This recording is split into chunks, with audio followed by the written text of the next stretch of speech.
but the teams that you want to trade with, they all want to do the same thing. So that's what we've got to remember, that these teams don't want to get worse. And that's the big challenge with making a Rossi trade, because this is not about Rossi, the player. This is just Rossi and the team disagreeing on his monetary value. And that's why we are where we are in this situation. But the Wild aren't trading this guy without a plan to make their team better. They're not going backwards. Do you suspect that the Wild were a team that were frowning even slightly when it was announced that Brock Nelson had re-upped with Colorado? I think it was a possibility for them. Absolutely. Just wondered, as a Minnesota guy. Yeah, I think it was an option for them, for sure. Absolutely. Okay, how about Alex Tuch? It seems like, at least, if it's not every podcast episode here as we're getting closer to the official start of the off-season, it's every other one. We're talking about the Buffalo Sabres in some shape or form. What up with Alex Tuch, who's entering the final year of his deal? I got some DMs from Sabres fans who were, after the last one with Peterka, when we talked about the strategy and the situation around him, but kind of changed. They were panic asking about Tuch. Because as Tuch changed his mind too, like, how does he feel? Because he's eligible for an extension on July 1st. And, I just wanted to say, like, there's zero indication out there that Tuch has either told the Sabres he wants to be traded, or he won't sign an extension if one is offered to him.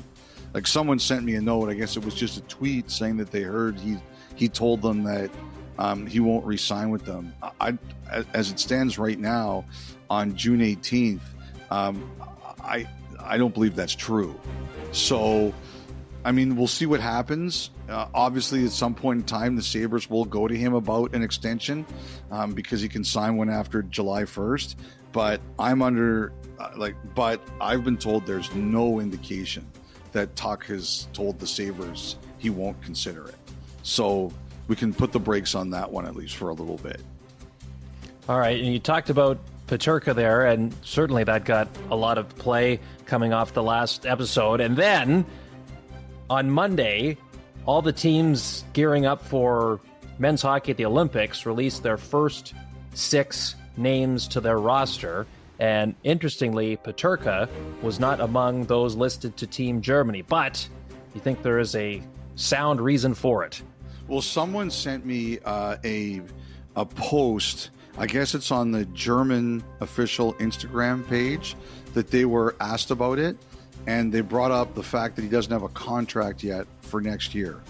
Now, please understand, I haven't done research into this, so I can't say it's 100% the case, but I know this has happened before. There have been situations where players without contracts have not participated in tournaments because there's an argument over the insurance, who pays it, how much it is.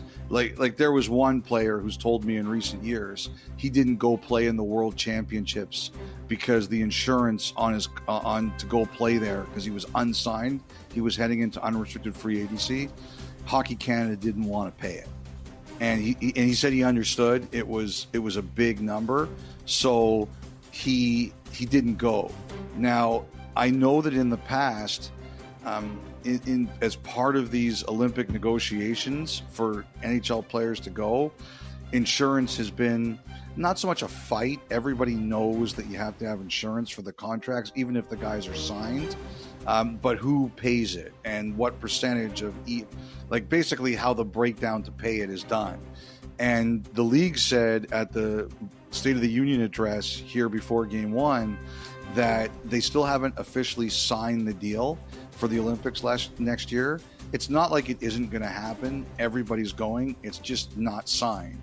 And I could see a situation where Germany and the other countries and the players are saying, we're not officially naming anyone until you've got a contract, because some of the biggest insurance is on players who aren't signed.